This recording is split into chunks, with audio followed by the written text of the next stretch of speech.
see, I'm losing the control of my right hand. I can't keep a pattern going. You may be wondering why I have a capo and why I'm playing that song on a Les Paul. Well, here's one reason.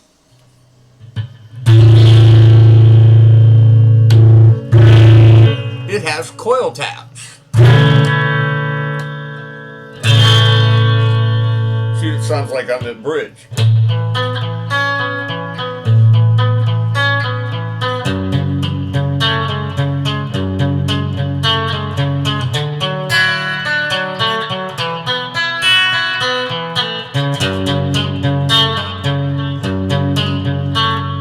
It might sound better on the bridge than it did the.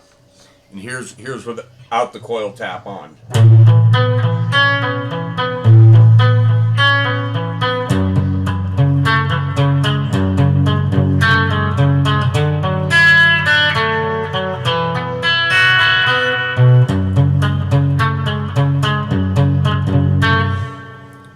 Anyway, so this is,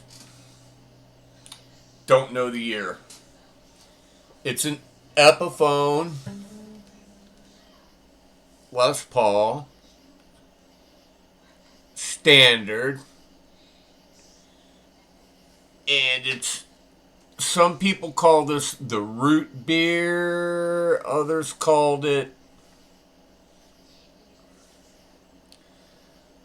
some kind of burst. TR has one just like it. Just like it. Now this guitar has the pickups out of a Gibson 59 reissue, or, you know, like, it was meant to feel like a 59, only they put the burst buckers in, and TR can tell you what the bridge and the neck are on the burst bucker, because they're T something. I actually think they're TR something. Something like that. With the coil taps. The switch came out of the same Les Paul.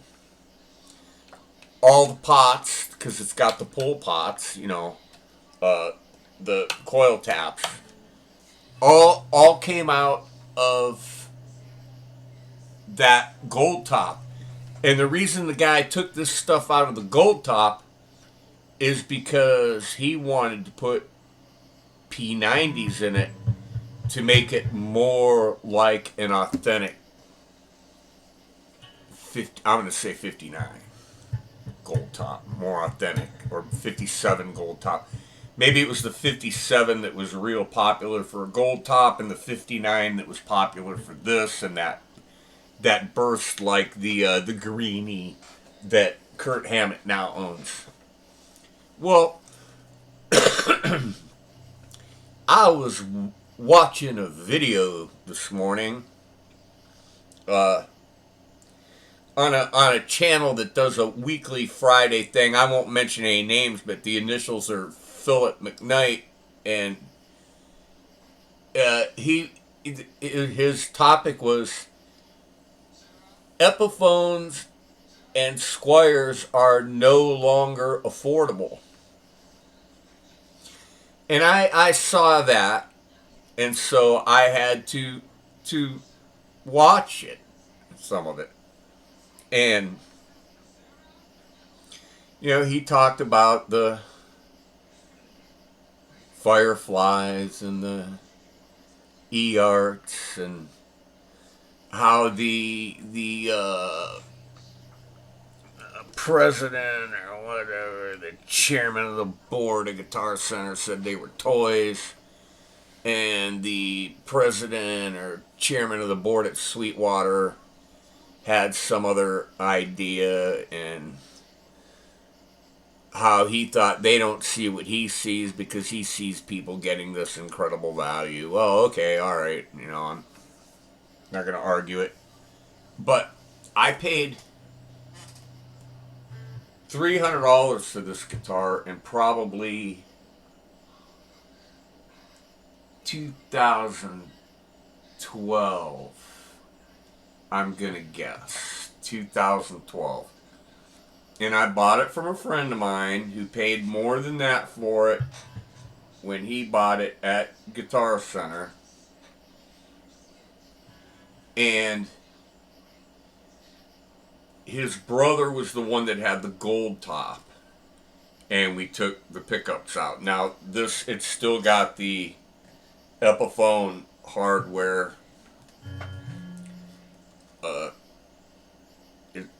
As you can see, the saddle is turned around with the screws on this side, not that side.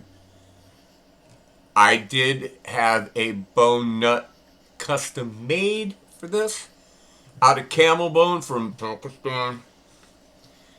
And it's got Grover tuning keys on the back.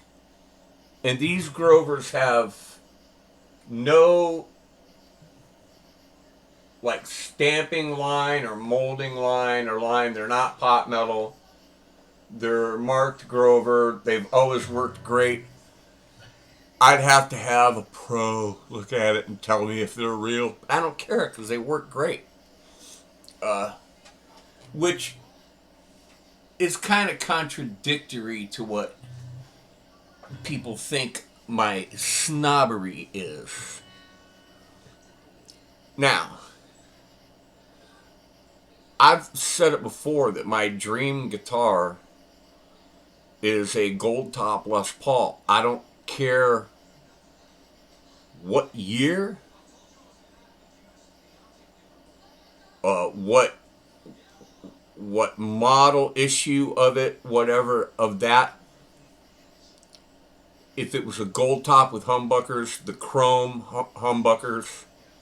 That was what bugged me about this, was the Epiphone chrome Epiphone covers did not fit the Gibson pickups, so they had to be left open, which I think they were on the original guitar because he put P90s in there and he would have gave me the pickup covers along with it, I would have thought, or they would have been, silver soldered to them.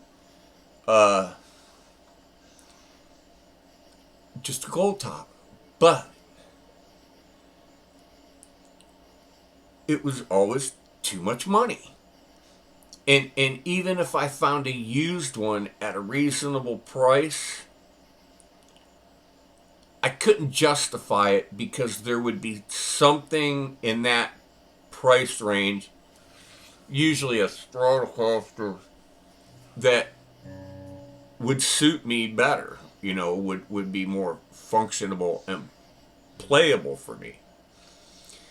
But as far as Epiphones and Squires and Phil McKnight saying that they're pricing themselves out of the market, that could be, because I go look at Epiphones and yeah, they're getting up there. Now, total, I've got $400 in this guitar total.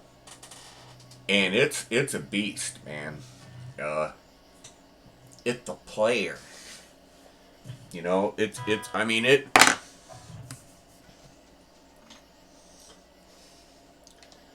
It'll do anything.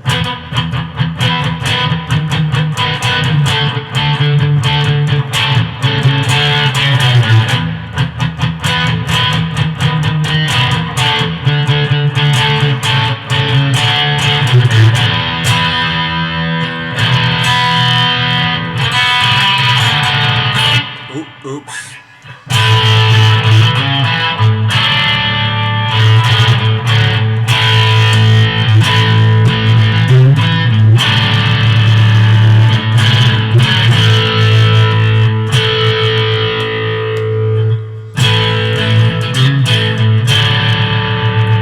I pulled the coil taps up.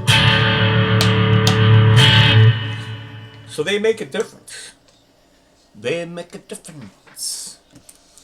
And my answer to that was, well, you should have bought them Epiphones and Squires when they were cheap. Now, I have a hard time sitting through a whole episode of Know Your Gear because Philip gets, here's the typical question. Hey, Phil, I'm thinking of buying Fender Texas Specials and putting them in my Affinity Stratocaster. What do you think it will sound like? Will it make it sound better? Yeah, $250 pickups and a $200 guitar. All right, you can't buy these pickups for $100. That's what I paid for everything. I should say that was what was paid. Was $100 for the pickups, the switch, and the pots. And it has the wiring thing in the back, you know, the circuit board. I could take the cover off and look at that, but I'm not gonna. But, you know, he gets questions like that, and it's just like, wow. You know, maybe I'm in the same boat. I took a set of Gibson burstbuckers and threw them into an Epiphone guitar. But this has been in the closet for a year. And it's in that Epiphone case right back there. Right there, that Epiphone case, right there. It's an Epiphone case, and that was bought separately. But anyway, it was still in tune with itself, but less. I mean, a few cents off, a few cents flat. And I'm looking down the neck, and the relief is just perfect. And the action's great.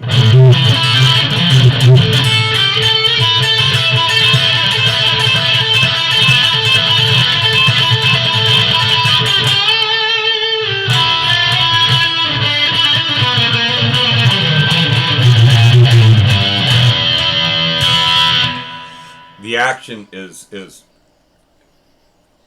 perfect for a Les Paul, in my opinion. I know you can't see it because of the camera angle, and I had to use my old camera because it's got a wider angle thing, so it's going in and out like this. But, yeah, maybe you should have jumped on the bandwagon before the market got flooded with all these cheap guitars, because I'll tell you what, when those guitars hit the market and hit Amazon, the E-Arts and the Fireflies and the Donners and the whatevers and the Yakahuzis and the Machihimos and all those guitars, what did you expect Epiphone and Squire to do? Lower their prices? You know, they got a reputation, you know, to uphold, for God's sakes. I don't get no respect. But,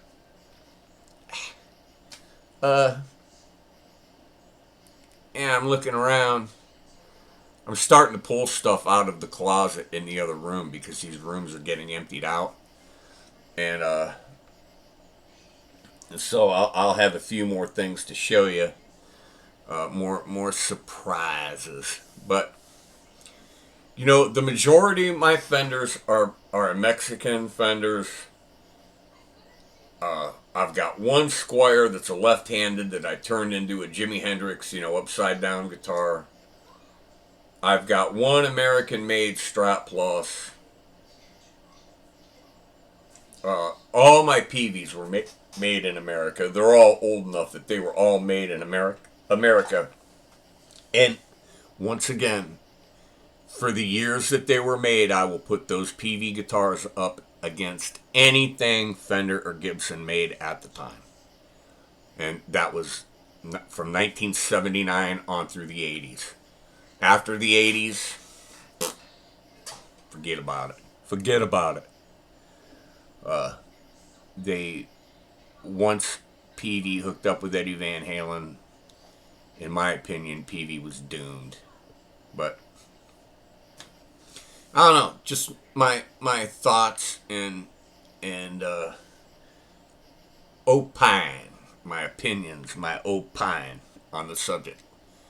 So it's Saturday night. Everybody should be doing something fun. Me, I'm in here going through closets and, trying to find places to put these guitars. So, alright, everybody. Have a good one, and I'll see you on the next one. Peace.